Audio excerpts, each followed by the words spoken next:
Chronicles, Fiction, The Apostle of Insanity Trilogy, Volume 2, Frenzy, by John Allen Price.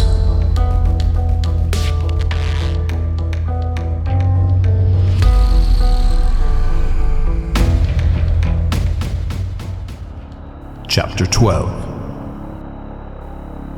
Even with the section and lot numbers, they're still difficult to find, Mortis grumbled, stamping down the main aisle between the orderly rows of aircraft and spacecraft parts.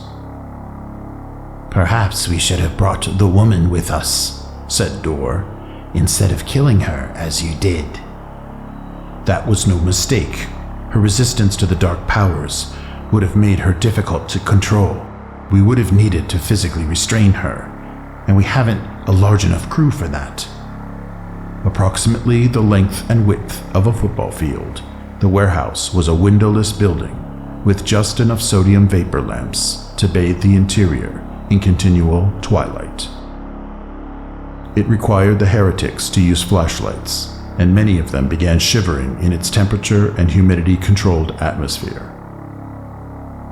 "Kyle, I have them!" Lewis shouted, the first time she raised her voice since the group entered the warehouse.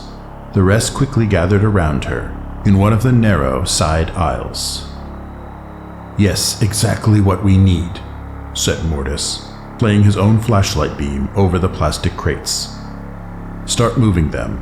We'll have time later to enjoy our triumph." "Damn, we'll need time just to move them, Kyle," said Dorr, as he grabbed one of the crates by its handhold and succeeded only in pulling it off its shelf. "What are they made of?" "Molecularly bonded, depleted uranium. It's the only alloy that can take the heat and stress of commercial spaceship engines." "These aren't too bad," one of the stronger heretics replied, lifting the crate door barely moved in a single, clean motion. "But I don't think any of our vehicles can take this much weight, plus passengers." "Don't worry," said Mortis, smiling. "Our masters will provide us transportation, and soon."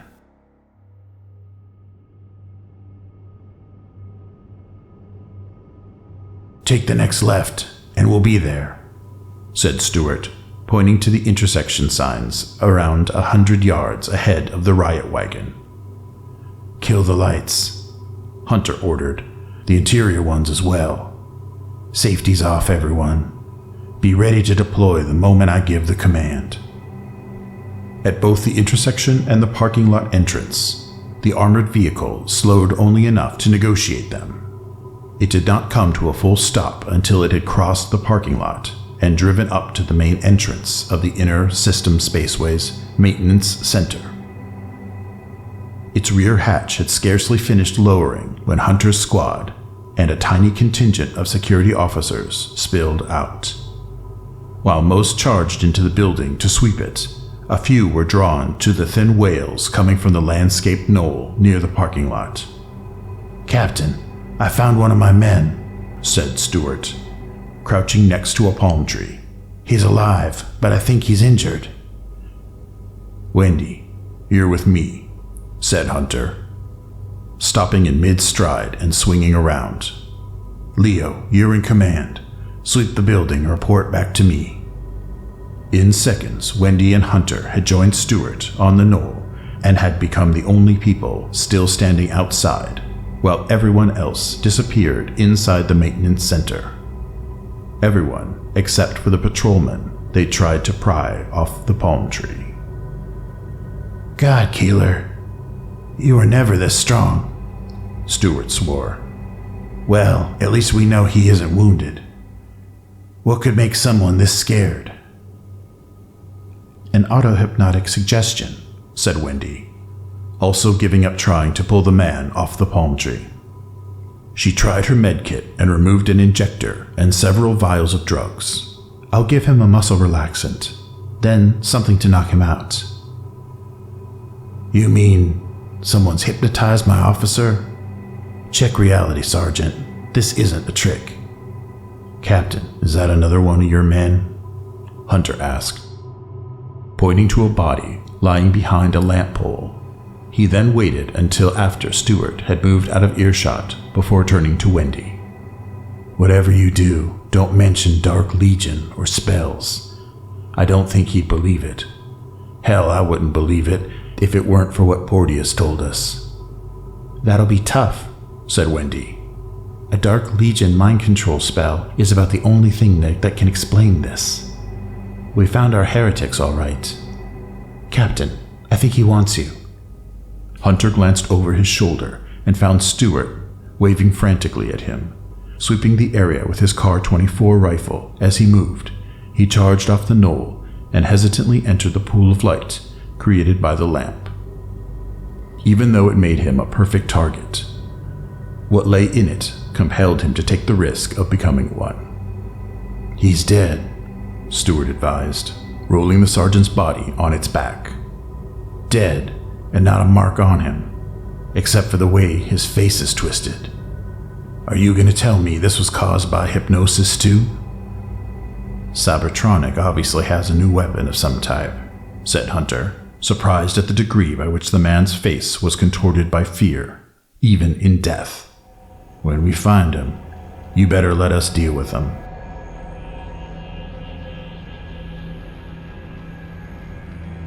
"This is what my systems woke me up for?"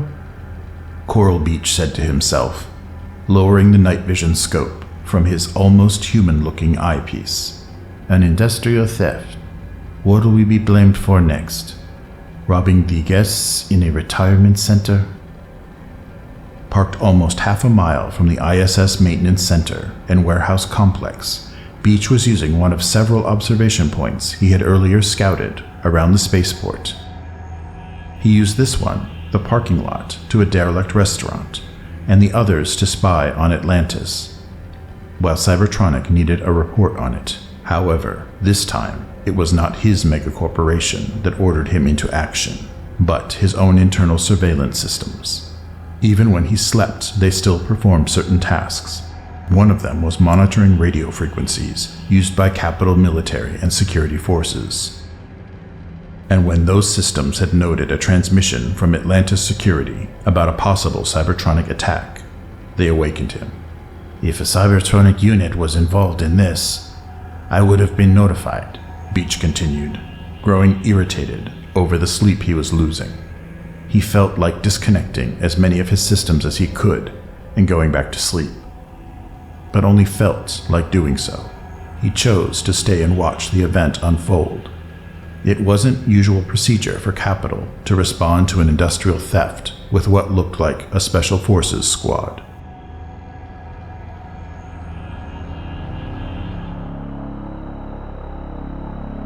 "Mortis, we've been discovered," announced a heretic who had just left to watch the warehouse entrance.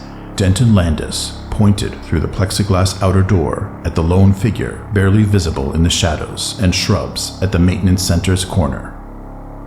"It's one man," Mortis dismissed. "Arm your weapon and kill him." "No, there are others. I've seen them in the building windows, and before that security vehicle of some kind drove up to its front. There must be a dozen of them." "They've cut us off from our vehicles," Dorr said angrily. "And they'll be impossible to fight through. What do we do now, Master Planner?" "Take the parts to the back entrance," said Mortis. "When you're ready to leave, we'll open fire on them and join you. Jared, I want you and Tony to precede us and set up sniper posts in the next office building. It's empty. These passes will get you inside." "What good will this do?" Lewis demanded, as the two men grabbed rifles and weaved around her. "If we go that way, we'll end up at the spaceship hangars and taxiways. Where will we escape then? Orbit?" "Our transport will be provided for." Mortis tried to sound sincere, but he could not keep all the anger out of his voice. "You'll see. Now, prepare for our diversion."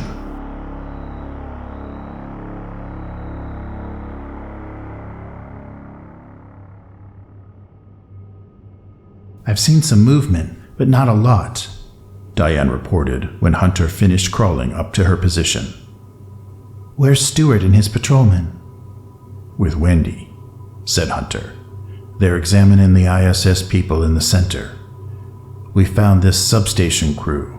They're either scared like the people you saw, or dead. I take it that's convinced Stewart we're facing a Cybertronic attack? It's convinced him we're dealing with someone his forces can't handle. We'll have a free hand in stopping this attack. When do we do that, Captain? Asked Diane.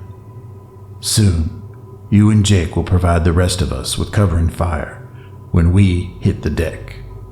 Hunter was still giving his orders when a burst of movement caught his attention and Parker's. A group of heretics appeared in the entrance to the only warehouse computer records showed was recently opened. They separated just far enough to give everyone a clear field of fire. Then the muzzle flashes started sparkling. The barrage not only peppered the two corners where the squad members were gathering, but the entire back facade of the center. The chatter of automatic weapons was accompanied by sounds of glass shattering and falling to the ground. And then it was over. Hunter was raising his weapon to his shoulder when he realized the heretics had fled back inside the warehouse. God, Captain, they found a nicer way of letting us know they knew we were here, said Vanetti, his voice overriding everyone else's on Hunter's headset. Cut the comedy, Hunter ordered. That was a diversion. They're not following it up with an attack or any kind of suppressing fire. We go as briefed, only don't enter the warehouse. We have to get to its back door and cut them off.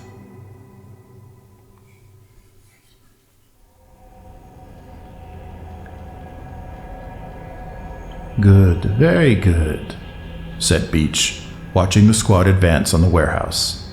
After contending with the police amateurs for so long, it's refreshing to watch professionals. Beach did not have much time to enjoy the operation. He soon lost the squad when they moved in between the warehouses. He resumed sweeping the general area with his night vision scope and did not have to wait long before he located more activity.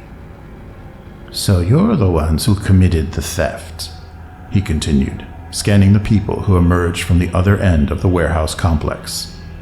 You look like a street gang, but Capital wouldn't deploy an elite military unit on an internal operation if you were. Who could you be? His internal systems analyzed every possibility in seconds, far faster than his human brain alone could. He could almost feel them working, evaluating every piece of evidence he had gleaned so far. And all reached the same conclusion. The Dark Legion, said Beach. But Capital doesn't believe in you. Could it be they're finally awakening? Another movement caught his attention, this time in an office building that had a commanding view of the warehouse complex, the ISS hangars, and taxiways. This time, the instinct beat out his computer-generated analysis. It would be the perfect location for a sniper. Beach fixed his scope on the corner office, when a man was using something to cut circular holes in all its walls. No, there'll be no triumph for you tonight, he said, turning to his car and hitting the trunk release.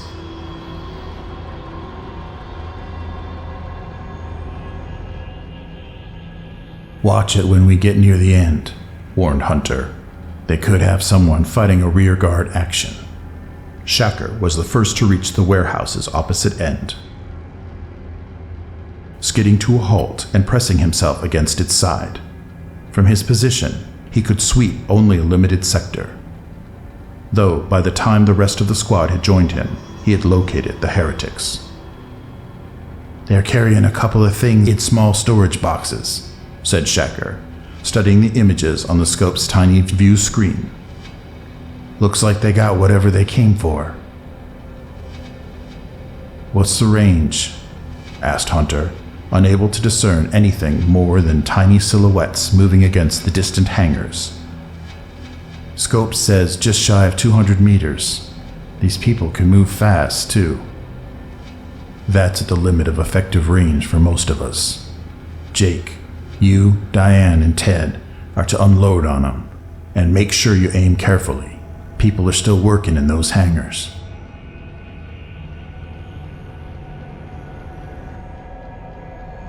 As an executive marketing consultant, it was not unusual that Beach should drive a Bauhaus Vinciano Truffaut heavy convertible. The luxury car was a highly converted status symbol by the officials of all megacorporations, and since Cybertronic built no such vehicles of its own, it looked entirely natural that he was provided with one. What Beach enjoyed most about the car was its interior space and modifications Cybertronic did to it. He only had to open a small hatch in its trunk in order to pull out an SR-3500 sniper rifle. The heavy, long-barreled weapon had an integral bipod that most operators felt the need to use. Beach, however, had mastered the art of firing the rifle without such support. As he walked back to his observation point, he completed activating the sighting system and interfaced with it. "Just one machine talking to another," he grumbled, yet he found a cold pleasure in the way he and the rifle interacted. He was already letting it know the range over which it had to shoot and the lighting conditions to optimize the scope's performance. With a reassuring clink, the bolt pushed the first 15mm round from the clip into the breech. A moment later, he took the safety off. Back where he had stood earlier, Beach planted his feet in a firing stance and raised the SR-3500 to his shoulder. He did not have to rescan the distant office building to relocate his target. He knew exactly which floor, which corner to aim at.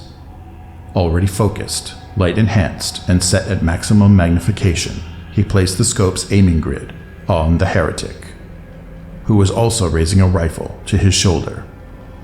"Your luck has ended, heretic," said Beach, squeezing the trigger and lowering the gun a few millimeters, compensating perfectly for the rise it took when the heavy bullet rode down the barrel.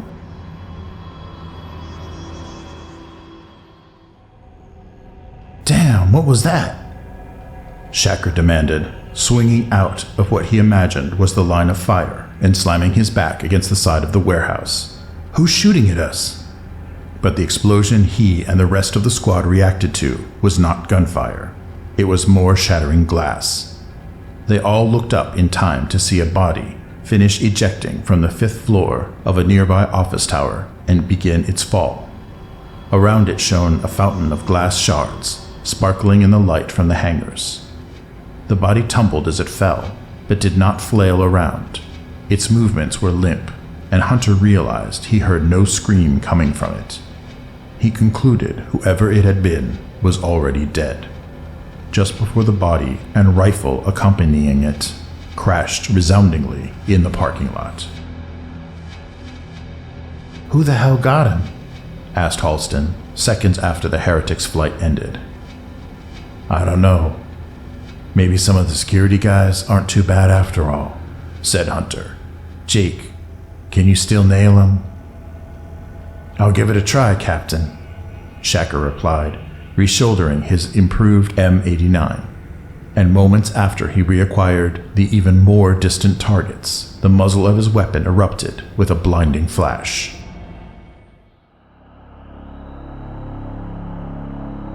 "Kyle, help me!"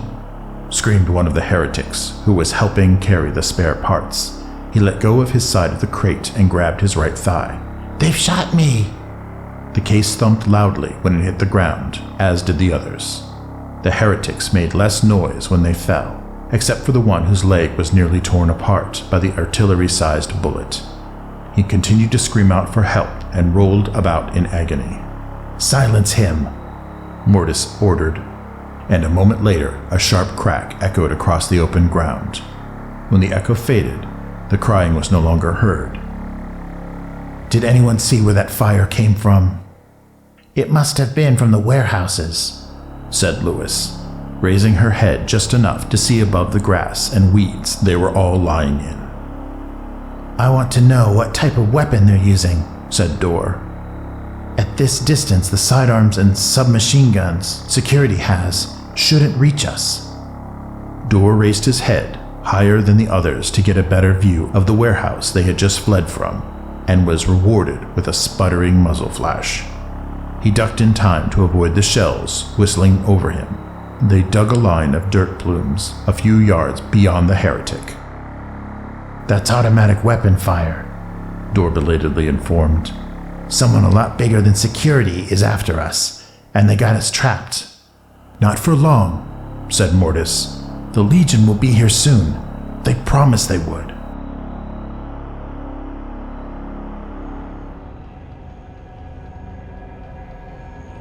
"I got him pinned down, Captain," said Halston, looking up from the sights of his M606. "But at this distance, I won't be too effective at hitting them."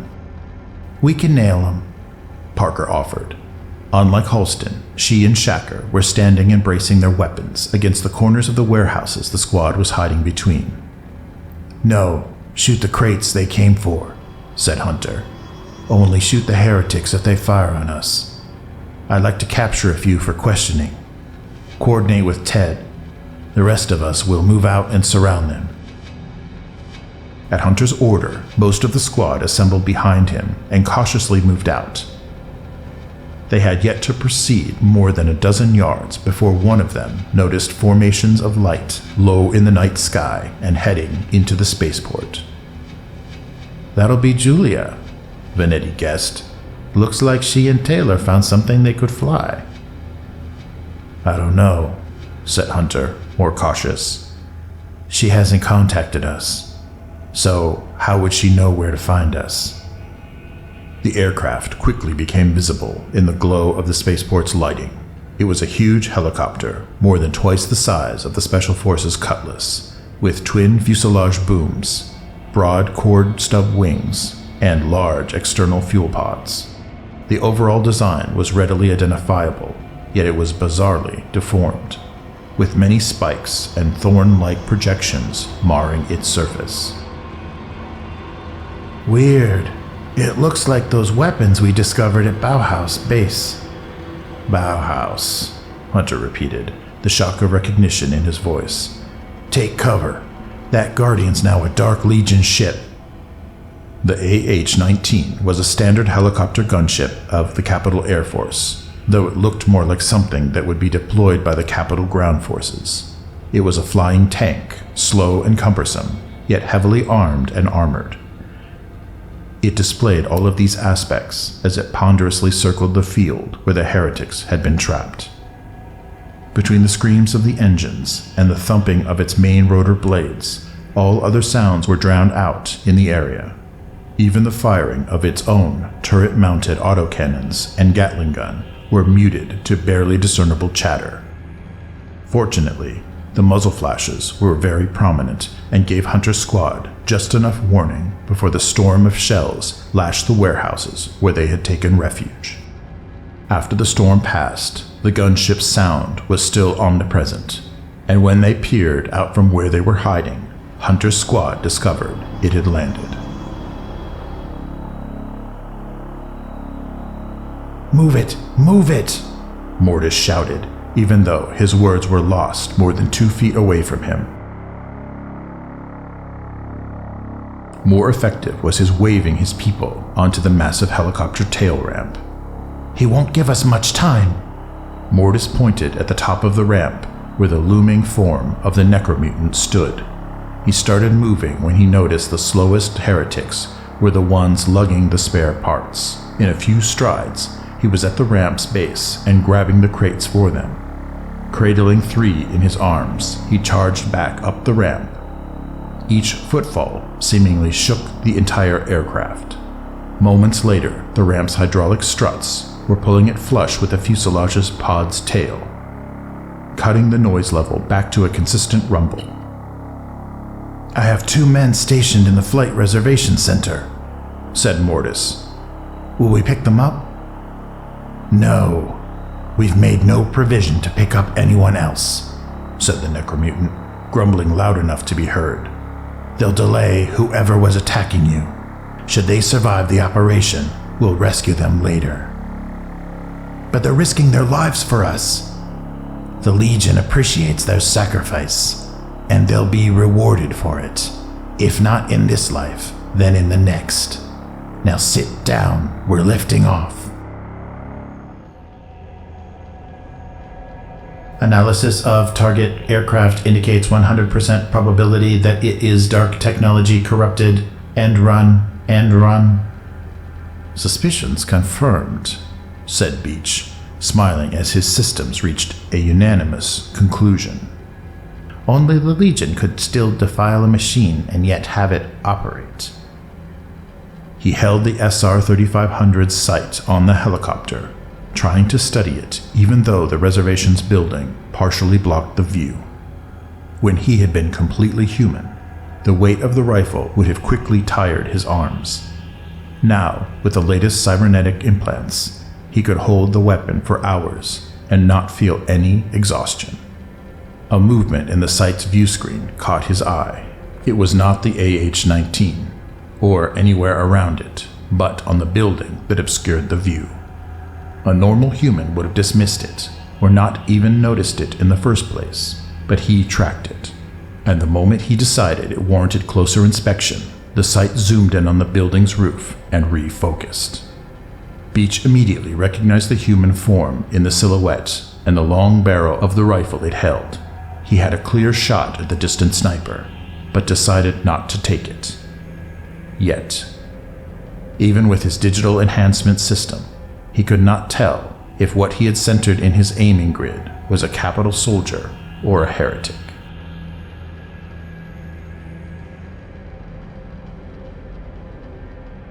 Don't bother shooting at it, Hunter advised, walking among the twisted pieces of sheet metal and concrete rubble blasted off the warehouse by autocannon fire.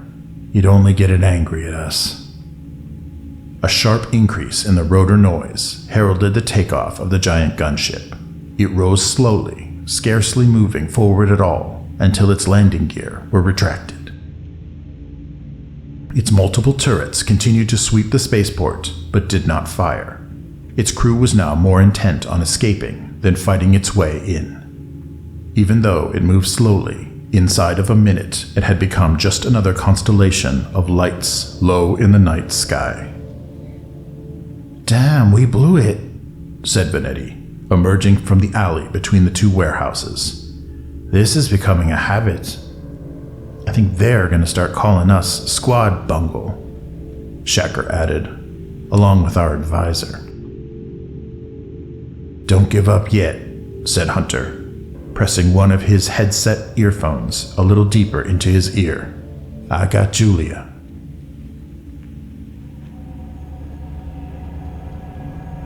I know who you are now, heretic, said Beach, the instant his target pointed its rifle at the capital soldiers. Join your friend. He again lowered his SR-3500 a few millimeters before pulling the trigger. The barrel snapped back as a powerful flash erupted from its muzzle. The report of the heavy, high-velocity bullet starting its flight was deafening, but half a mile away, no one heard it or saw the flash, just the way Beach wanted it.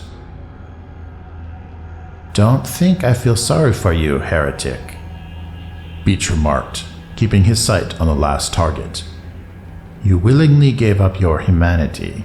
I had no choice in the matter, and you serve evil. I found the perfect enemy. Computer, end interface.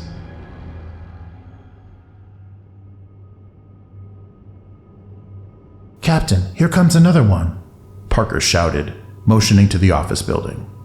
A much larger movement caught her attention, that of a human body spasming and falling off the roof. Once again, there was no report of gunshot, no scream from the victim. He arced through the air as if he had jumped or been thrown, and landed with a snapping crash in an ornamental tree. The accompanying rifle made more noise when it hit the parking lot. Who's doing that? asked Vanetti, dropping to a low crouch and sweeping the area with his submachine gun. It sure ain't us.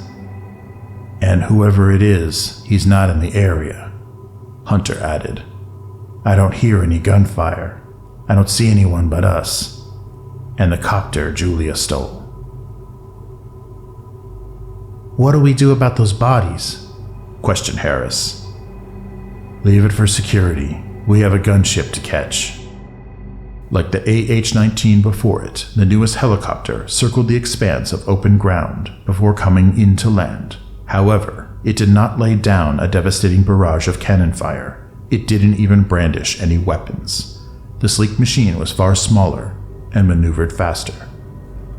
The moment it finished settling onto its landing gear, its main cabin doors swung open. Good God, you stole a star cruiser, said Hunter, first to climb inside and clearly impressed at what his pilot had managed to steal. How does she fly? A lot like a Cutlass, Julia answered, seated in the cockpit's left-hand seat. But I don't like the side-by-side arrangement. This is sure fancy, said Halston, climbing in next and even more impressed with the cabin's lush fittings. We're gonna get a ride like real executives. Yeah, but we're gonna fight like soldiers from this thing? Said Shacker. We'll figure it out later, Hunter advised. Then lowered his voice as the cabin doors swung shut. Julia, get us up in the air. Wait, Captain, said Taylor, looking over the cabin behind his seat. Where's Wendy? What happened to her?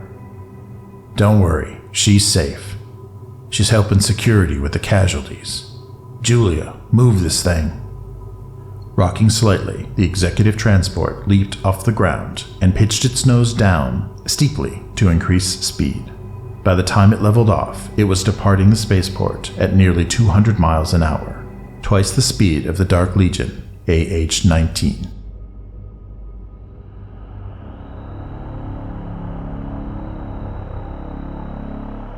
Those people were after us. Do you think they were military? Dorr asked, walking up to the cabin's front row of seats. With what kind of weapons they used against us? Said Mortis. Of course they were. We not only outsmarted Atlanta's security, we beat the ground forces as well. Our pilot, Calicoball, would tend to agree with you, said the necromutant controlling the cargo deck crew. But don't be so quick to announce our success. The massive creature pointed to the monitor screen directly above the front seats. On it was a tail camera view of Atlantis. Already, the spaceport was an island of light retreating toward the horizon. All around it, the far smaller communities similarly glowed against the velvety black background. Above the landscape moved a cluster of flashing lights, which were all extinguished as soon as the helicopter moved beyond the spaceport's immediate vicinity. Do you wish us to man the gunnery stations? Asked Mortis. No, I want all of you to stay in your seats, said the necromutant. We'll deal with this interference ourselves. Similar in overall design to the Special Forces Cutlass, the Star Cruiser had a conventional tail rotor in place of the ducted fan unit and a much shorter, broader nose to accommodate a pilot and co-pilot in side-by-side seating. It also did away with the retractable landing skids and stub wings in favor of conventional landing gear mounted under the nose and in external sponsons, all of which gave the helicopter a distinctly less predatory look. Yet it retained the speed and maneuverability of its military cousin. Not only don't we have any weapons on this bird, Alvarez warned, we have no way to mount any. There's no mounts on the hatches, and there's no way to open them in flight. Then, what good is this thing? Said Halston. It'll get us there, but it won't let us fight? Don't sweat it, we got power windows, Taylor added. After all, this is an executive ship. All right, I'll take the port hatch, said Hunter, checking the munition load on his M50 rifle. Ted, you take the starboard one. Leo, you back me up, and Redfield will back up Ted. What about us, Captain? Shacker complained. We can hit harder than your rifles and submachine guns. What good would we do? Inquired Parker. The 19 is the most heavily armored warplane in our inventory. What we have are only infantry weapons. They won't bring it down. The new -12 rifle grenades might, said Hunter, holding up a sharp-nosed munition the size of a 10-gauge shotgun shell. They worked pretty good on that Cybertronic observation post, and it was heavily armored. Julia, what type of attack do you want to try? Diving attacks, Alvarez replied. That grape shot may be heavily armed and armored, but it doesn't have any armor on its top sides. None of its turrets point up, and we can fly circles around it. Grape shot? I thought the Air Force called those things Guardians, said Redfield, confused. Never mind, said Hunter. We'll do aircraft recognition later. Is everybody ready? Captain, should I continue broadcasting to the air defense that we're chasing a hostile? Taylor asked. If they haven't answered you by now, don't bother. Everyone set? Open the windows. Tapping a couple of rocker switches, Taylor popped open the windows on the main doors. The roar and rotor wash flooded the cabin, though not to the expected level. By bracing their weapons against the window frames, both Halston and Hunter were able to steady their weapons until Alvarez dropped the Star Cruiser into a steeply turning port dive. By now, it was several thousand feet above and moving ahead of the Dark Legion helicopter. The maneuver put it slashing across the AH-19's line of flight, just a little too high for the various turrets to track it properly. However, they threw up a heavy curtain of tracers, making the return fire from Hunter puny by comparison. At full automatic fire, his rifle burned through its 30-round clip in the first seconds. After he worked the pump to the grenade launcher with its safety off and a round in its breech, all he had to do was squeeze the trigger, and the weapon kicked hard into his shoulder. The first round passed safely through the AH-9's rotor disc and exploded in the second cockpit. It killed the primary gunner instantly, causing all the turrets to fall silent. The second grenade was hit by a rotor blade and spun out of control. The third hit the fuselage, above one of the forward autocannon turrets. It penetrated an armor plate, but did little damage to the internal systems. Julia, take us closer, Hunter shouted after Vanetti replaced him at the window behind the pilot's seat. I think we killed their new guy. We can do some real damage before the turrets go independent. Swinging low behind the twin-tail booms, Julia fought to keep the Star Cruiser level and give Vanetti the best firing arc. Like Hunter before him, he went through his clip of 10mm rounds in the first seconds. Firing the caseless rifle grenades took a little longer, though by then Hunter was still not finished reloading to replace them. Out of my way, Leo, Halston advised. I'll show you some real damage. Rocking the helicopter with each step he took, the fire support specialist crossed the cabin's port side and pushed the barrel of his machine gun through the open window. He fired as he took his stance, scoring a few damaging hits, but mostly getting spectacular ricochets off the AH-19's armor plates and rotor blades. Slowly, the huge ship wheeled to the left, a clumsy attempt to evade its more nimble adversary.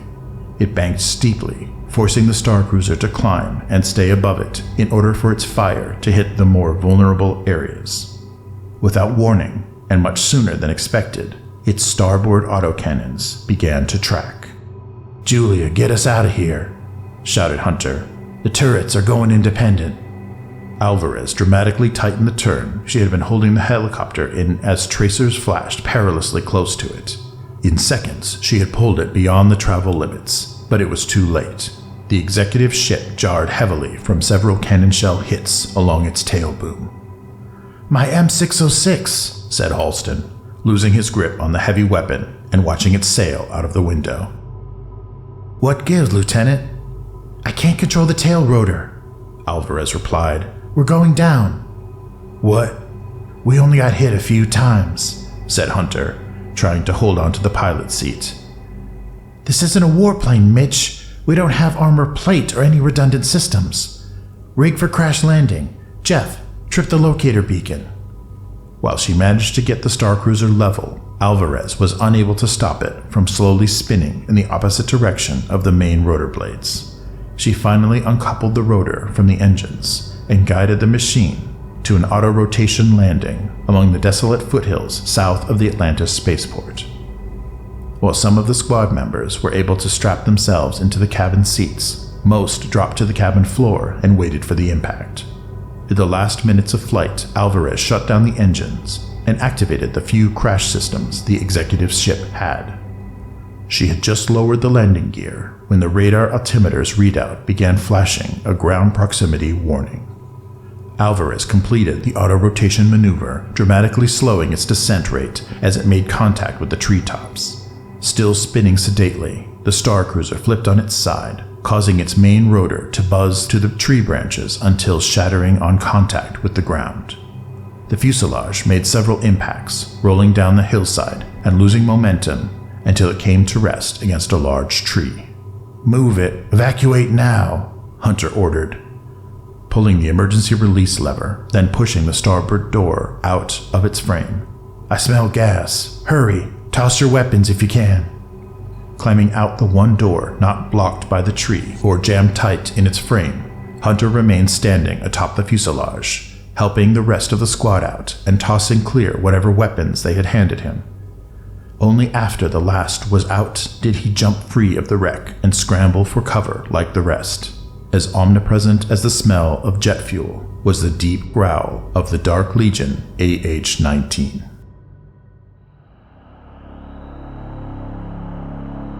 "Why are we leaving?" asked Mortis, noticing the helicopter was settling back on its original course, instead of heading for the crash site. "We won. Now we can destroy those who hindered us." "Air combat was not the goal of this mission," said the necromutant, growling angrily. "The theft of those replacements was. Getting them to the Citadel has priorities over everything. The humans are finally responding to our presence in considerable numbers. If we stay here any longer, we could be overwhelmed.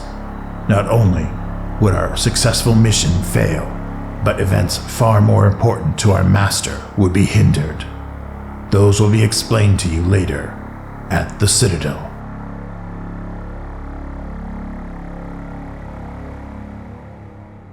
"A copter, finally," said Alvarez, when a muted thumping became sharper. "Mitch, we're going to be rescued." "Light the flares," Hunter responded. "Maybe we'll find out if the Dark Legion has stopped." Not one, but several helicopters appeared in the night sky and descended toward the clearing marked with the flares set by Hunter's squad. Two were standard light executive helicopters, outfitted with external turbojet pods. The third was a former Capitol Air Force troop transport, seconded to Atlantis Security Service. All three swept the clearing with their searchlights, and the first to land was one of the smaller executive ships, not the transport. "Captain Mitch Hunter?" demanded the Atlantis security officer, who stepped out of the idling machine. "I'm Captain Hunter."